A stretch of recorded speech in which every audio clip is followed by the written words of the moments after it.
Top of the moment to you, wherever you are joining us from around the world. This is Niger Superfans Forum. My name is Ashalulu Afemi. So much to sink our teeth in on the show today.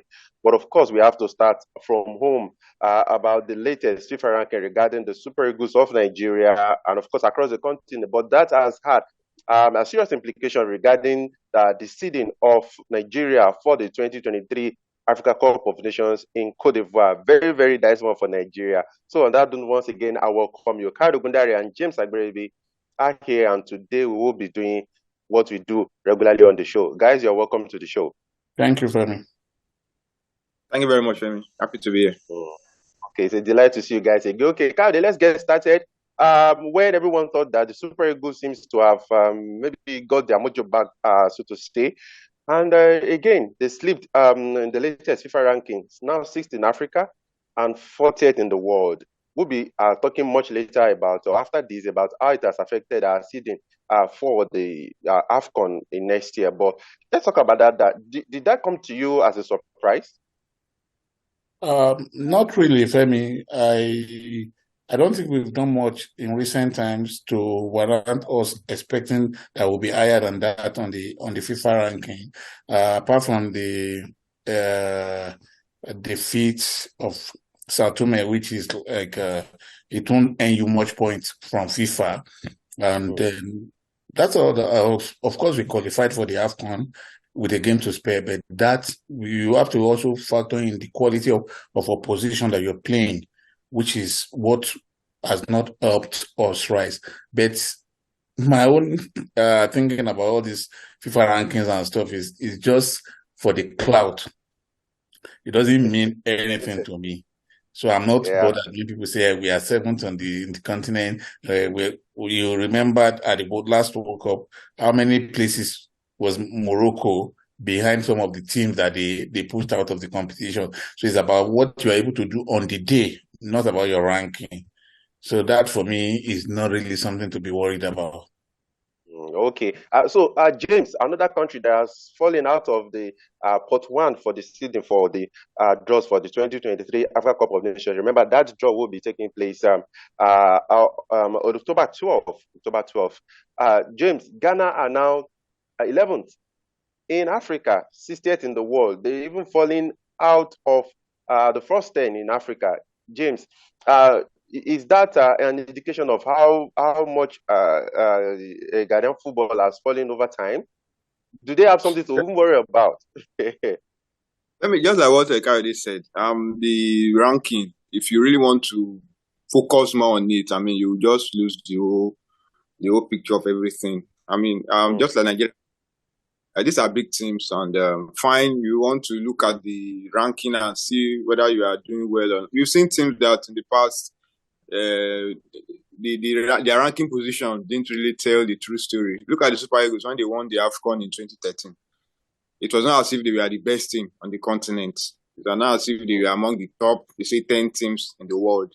So sometimes this ranking thing is just, fine, it's very important too, but at the same time, the main thing is what to do on the pitch. And the Black Stars, they've qualified for the AFCON. Despite the fact that their ranking position is not too good. They've qualified already, which is the most important thing. Super Eagles too qualified, So even I listened to former international Ifeanyi Udeze this morning, and he said during his playing days, he never for once checked the FIFA ranking, the Super Eagles FIFA ranking position. He never did. It was more. But what did they win? What did they win in their time? He said what he does is just get to the camp, play, and make sure Super Eagles win. That the ranking was never in his own mind, So, like I said, I'm not writing the ranking off. It's not something that is bad. There was one time we were celebrating the Super Eagles that they were 5th in the world. That was in 1994. 94, yeah. African country has ever reached that feat, So, like I said, it's something that is good, but it's not something that we should just pour all our attention to. So what should be uppermost is do well and the next AFCON. Because all eyes will be on Super Eagles, all eyes will also be on the Black Stars of Ghana.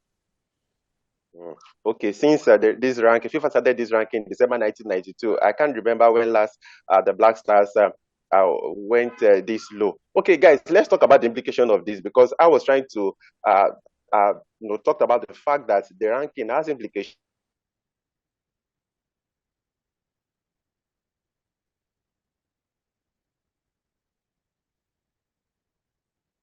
Is that Nigeria, Ghana, South Africa, mention them. Even Cameroon, will likely face one of the top 5 teams in Africa, one of the top 6 teams in Africa in the next AFCON. And quickly we look at that. In part 1, regarding the seedling that was released by CAF, we have Cote d'Ivoire, the host. In part 1, Morocco, Senegal, Tunisia, Algeria, Egypt. And in part 2, we have Nigeria, you have Cameroon, you have Mali, you have Burkina Faso, you have Ghana, and you have Democratic Republic of Congo. Coyote, this is what we talk about, the implication of this, because naturally, Nigeria, you will expect Nigeria and Ghana to be in pot 1, regardless of what is going on. If things had been done the right way in terms of administration and management of the game.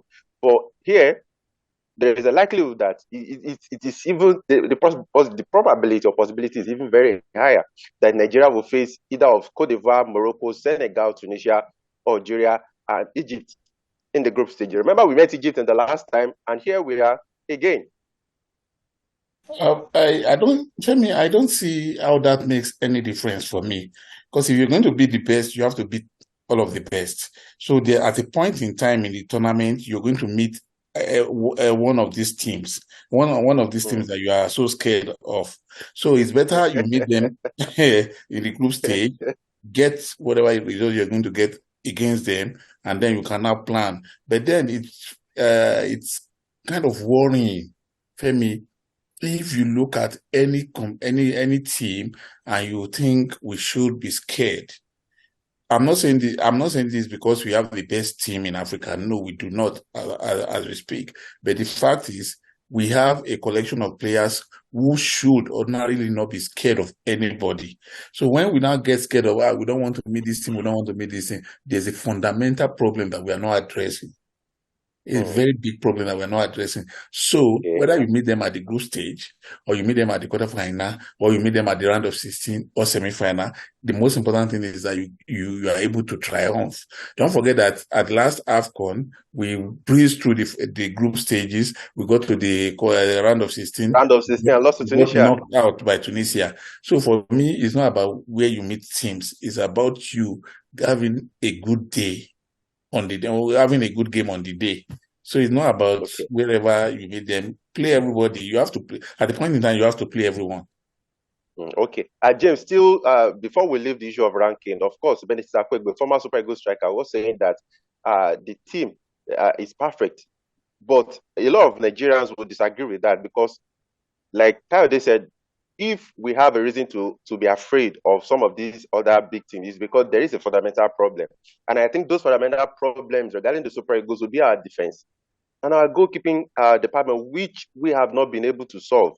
Do you agree with Benedict Akwegbe, or do you think that there is still a lot of work to be done, or some issues that Jose Peseiro need to worry about? I won't agree with Akwegbe. I listened to him too, and for me, apart from the goalkeeping and the defense, I think even with the midfield, that's another area which I think is not really. That's if all we have are just, we don't really. I don't know. The midfield is one area that gives me, because even if you check some very good teams, if you check the Barcelona of Guardiola, the strongest point in that team was the midfield. But you never know that team had the defense was not that world class, but that midfield covered, including the goalkeeper. Yes, so for me, the midfield, the defense, and the goalkeeping area for the Super Eagles. But the attack is super, super, super hot. But we've seen teams that go to major tournaments with the best forwards. At the end of the day, nothing comes out of it. I remember Argentina in 2002 World Cup, France. 2002 World Cup, Batistuta, Claudio Lopez, all the top guns. At the end of the day, they crashed out alongside the Super Eagles. So exactly. So if you don't have the right elements, because they said your defense help you to win tournaments, if I'm not mistaken. So if you don't have all those things in place, I mean, we have some of the hottest strikers around now, but if they're not backed up with solid goalkeeper, good defense, and a solid midfield, I mean, you just be shocked. You just shocked when you come up against a very solid side. Remember what Tunisia did to the Super Eagles at the last AFCON? We went there with some of the best forwards. At the end of the day, they snuffed out our threats, and they got the goal, and that was it. So, for me, Jose Pessoa has a lot of work to do. Thank God they're going to play a series of friendly games and let them try other players. Let's see, so that we'll not go to the Champions Cup and see after we went to the AFCON what happened. You remember what they used to you saw the Super Eagles at the 2008 AFCON Super. They say we came with 10 strikers. How do you remember that insult? When the Super Eagles went to the AFCON, I think it was in Ghana. 2008. 2008, the Super Eagles came with 10 strikers and nothing happened. So, I mean, that's very, very. The coach has to do a lot of work. He has to check we need a very good goalkeeper. We need a solid defense and also a solid rock midfield. Okay, of course, the coach Jose Pesero has continued to insist that he wants to win that AFCON. But I tell you, he has his job cut out. We told you today that it is going to be a loaded package. Kayode, let's talk about this a very serious issue. Last week we talked about the state of the pitch at the Alassane Ouattara Stadium in Senegal, where we saw pictures of young guys mopping the pitch during the heavy downpour during the game. Now, Kayode, I think the way it seems, maybe most teams that will be playing at next year AFCON might have to go to the tournament with mopping sticks. Maybe a player out mopping stick, I don't know. Because during the week, CAF, I should say, wrote a letter to Cote d'Ivoire expressing dissatisfaction about the state of the pitches that will be hosting next year's AFCON. Kayode, this is 2023, and this is how Africa runs their show. The letter is on the screen. Of course, the producer will roll it. I do not speak French. They're written in French. I don't even know how to interpret. But Kayode, a tournament that we'll be hosting in the next few months, and here is CAF expressing worry about the state of the pitch. This is unheard of. I think part of the problem is climate, because of the climatic conditions in Africa, especially in Western Africa at that time of the year. But then it also speaks to the poor foresight of our administrators. If you're going to build stadiums, you have to, in this day and age, Femi, nobody builds stadiums that do not have very good drainage. Do you know that one of the things that used to get me, how do I say this, is when I looked at the whole Liberty Stadium in Ibadan. Do you know that in the 80s, no matter the level of rainfall, you give it 2 minutes, that's 120 seconds, all the water will just disappear. You will not know where it went to. The water went. Then, when the grass was turning to brown because of lack of maintenance, one whiskey just had this bright idea to use sand to fill up some of the spots that were going bald in the stadium, on the pitch. And you know what that did? It just blocked all the vents where water passes through the drainage into the ground. And that was the end of that pitch, which used to be one of the best in Africa. The same thing happened at the National Stadium in Lagos. Because you put square pegs in round holes, you put people who do not have any business with ground maintenance. This is a full-time job, Femi. Ground maintenance is a full-time job. There's a stadium I checked here, even though it's not like it's a multi-purpose pitch. They play all sorts of games there. But when I saw the level of maintenance, I saw the attention to details, I know that we are still a long way to go, Femi. A very long way to go. It's going to take a long time to get there. So for me, I think it's about maintenance. It's about building infrastructures that will last. It's about putting the right things in place. There's no justification for building stadium without a good drainage now, especially in this part of the world where you know when the rains will come and that the rains will come and it will be heavy. So that's the problem. Now we are confronted with this prospect of having games being disrupted. Because if there's an heavy downpour, it will disrupt games. Then that will be like us exposing our shame to the whole world. For how long do we continue this? How long? Okay, of course, I do not even know what to say sometimes because the tournament is just a few months away, and the state of, I remember the Cameroon, the 2021 AFCON in Cameroon, that tournament was postponed at the time. There were times that even CAF inspection team, they visited facilities and they were not satisfied with the state of the progress of the work or even the state of the facility. And we are facing the same situation again. I hope CAF would just do their job. Okay, now, James, let's talk about the Black Queens. Remember during the AFCON qualifier, 2024 AFCON qualifier, during the week, they thumped Rwanda 7-0, and a coach of the side, Nora Hopton, she's saying that the team will be ready for the return leg tomorrow at the Accra Township Stadium. Two things came to my mind, James. One, I said that same facility where we saw the Black Stars take on Liberia, and it looks like a grazing piece of land. And again, and I said, if you've thumped a team 7-0 in the first leg in their own soil, and now they're coming back and you say your team will be ready, isn't that wickedness?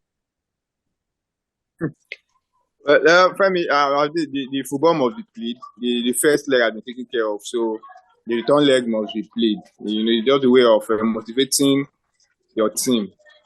For me, good one for the Black Queens. I expected them. I didn't expect anything otherwise. I expected them to get the result, which they did.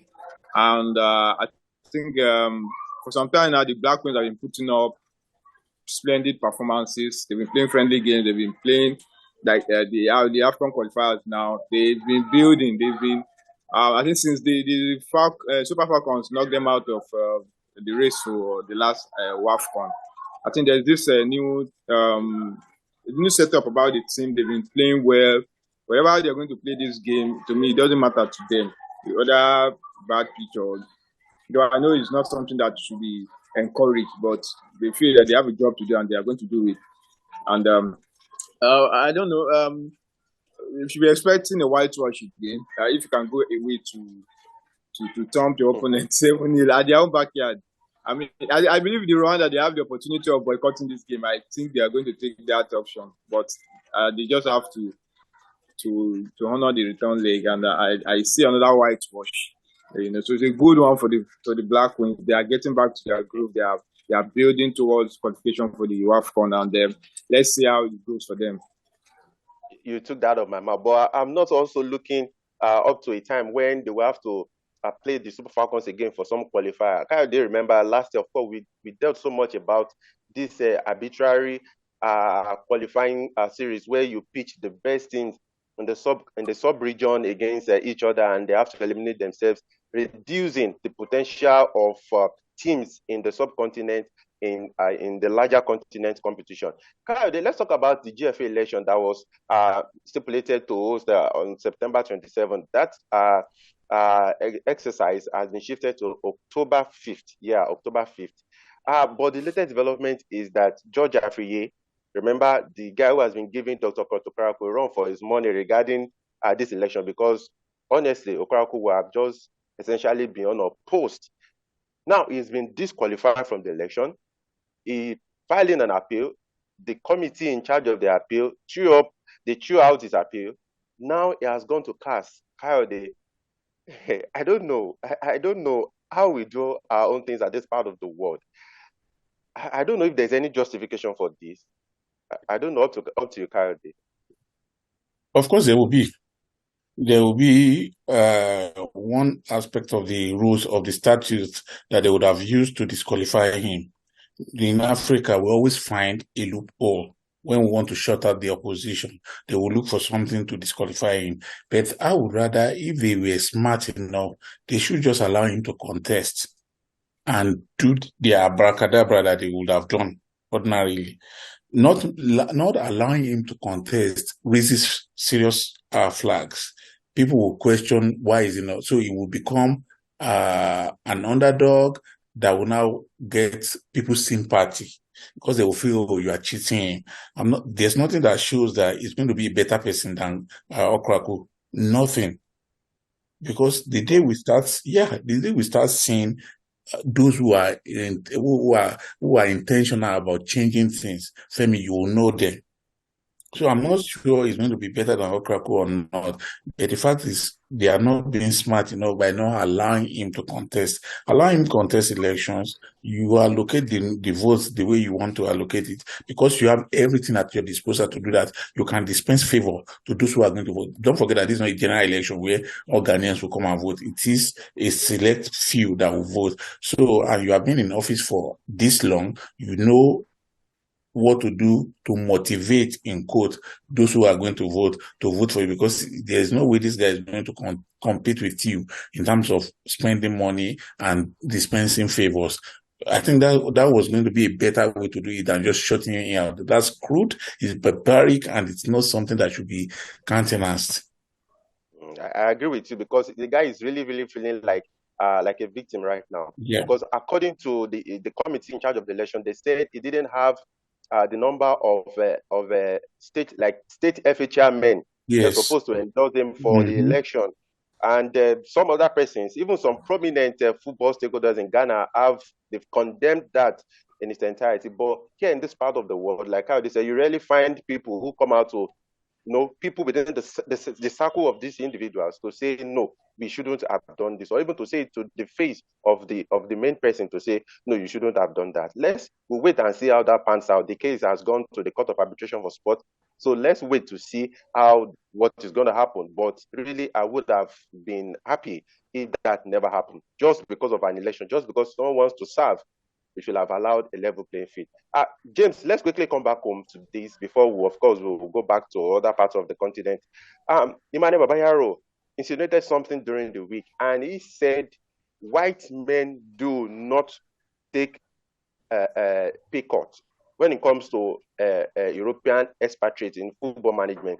And he said he does not believe that Jose Peseiro took a pay cut to remain with the Super Eagles, and insinuated that what the scenario might have likely been is that maybe some persons who were benefiting from, the previous contract, drawn up by the former NFF board or whatever, maybe some persons in that board were, benefiting from the contract. And now that those people are no longer around, maybe the current board says, no, those people are no longer around. So we are cutting. Do you understand now that that is no longer part of your contract? So they now make it look as if the guy has taken a pay cut, you reduce his salary to stay on the Eagles job. But in this part of the world, you do not doubt anything at all. Well, from there's no proof from what Emmanuel Babayaro said. It's just what he feels that had happened, but there's no evidence. It's a possibility because he said all his life, but he said all his life he has never seen any European with a contract. He doesn't know all of a sudden agree to lower his salary. He doesn't know every European coach. He doesn't know. He doesn't know every. You can't say he knows every European coach. He doesn't know what some of them do behind closed doors. He cannot vouch for everybody, So though you want to say, okay, he might be right in some of it. I remember when what's his name now, Ericsson, when he came for the Super Eagles job, we all heard what happened, that some people wanted to collect part of his pay. Exactly, So, typically these guys, they want to stand on that ground. But like I said, you cannot vouch to everybody, So for me, I think let's just let that be. If whether there's a pay cut, whether you agree to it, I think we should just move on from it. There are bigger things to focus on.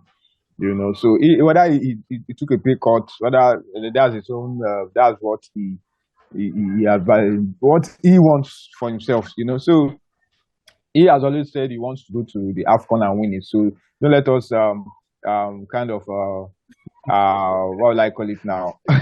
Don't let us distract him. Distract him. He wants to win the AFCON. So let's don't bring all these things up. Let him consider that. if he doesn't win it, at least we'll have something to hold us. So let us allow that to go Kennedy, I on. know you might want to say something. Kennedy, I know Yeah, Kennedy might want to say I have a something. lot. I have a lot to say. Unfortunately, we do not have the time. Kennedy, sorry, hold on. Sorry, please, before you go ahead. I remember someone told me that whenever Nigeria qualifies for the World Cup, that you see some of these NFF officials, they even get their girlfriends. Someone said he knew a particular individual who works with the NFF and took a recharge card seller in front of the glass house to the World Cup. So anything is possible. That's what I was trying to hammer when James was talking. You see, the thing there is, I think the NFF and Pesero are a match made in heaven. They fit each other well. I will tell you why. One, the NFF, Pesero is the kind of the category of coach that they can afford at this time. For Pesero, the NFF is the kind of football association he can work with. And like Vero said, you could decide when you're coming into a new job, you could take a pay cut. But when you're on the job already, and your employers have not said that you have not performed to expectations, whatever their expectation is, but they choose to cut down your salary and you accept it. Femi, I'm going to cast your mind back to what I said when this guy was employed. I said, you know what? Even after cutting down his salary, if they still owe him for 12 months, he's still going to accept. He's that kind of a manager. That's the truth. He's going to accept. Ask yourself, what was his antecedent before coming to Nigeria? What did he do in Venezuela? So what are you expecting him to come and do here? You cannot. Saudi Arabia. You cannot get a mediocre coach, a third rate coach, and you expect him to perform wonders. So I'm not expecting anything. Fine, I'm not saying he cannot win the AFCON. He can even win the World Cup for all I care.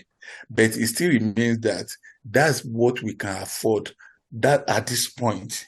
So all this talk about getting a world-class coach, what are you going to use to pay him? This NFF cannot afford it.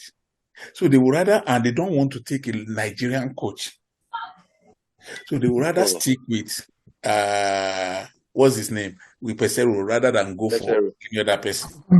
That's just it. Okay. Some persons have implored the NFF to intervene in the suspension of the 2023-2024 Nigeria Professional Football League. Some are even advising that whatever thing the IMC is doing regarding marketing and not getting sponsorship for the competition, that they can do that simultaneously with the league kicking off. Guys, so much to talk about, but I think one thing that we will have quickly love us to talk about before we round up is Callum Martin-Odoi talking about the fact that he's thinking of playing for the Black Stars. I think we can push this till maybe next week so that we'll look at it extensively, because this is someone that the GFA has been working on for some time. He hasn't even been prominent or playing for the Three Lions, but he's still saying that he's thinking of playing for the Black Stars. I remember Kyle has always talked about players born overseas, and Africans running after them. We'll talk about that next week. Guys, I want to thank you for coming on the show today. Thank you so much. Thank you, Femi. It's always a pleasure. Thank you very much, Femi. Okay, so to our fans around the world, we appreciate you so much for sticking with Nigeria Super Fans Forum. Please, in the comment section, whatever you think we can do to improve this show, please put this in the comment section. Please, if you do not get our videos as soon as they are posted, please click on that notification button. Please share our videos. We are here together. Whatever you think that we can do to make this show better, or if there's any issue regarding football in your locality, in your province, in your country that you think we can't talk about, we should talk about, please indicate in the comment section. We'll see you all next week. I remain Ashalula FM. Bye.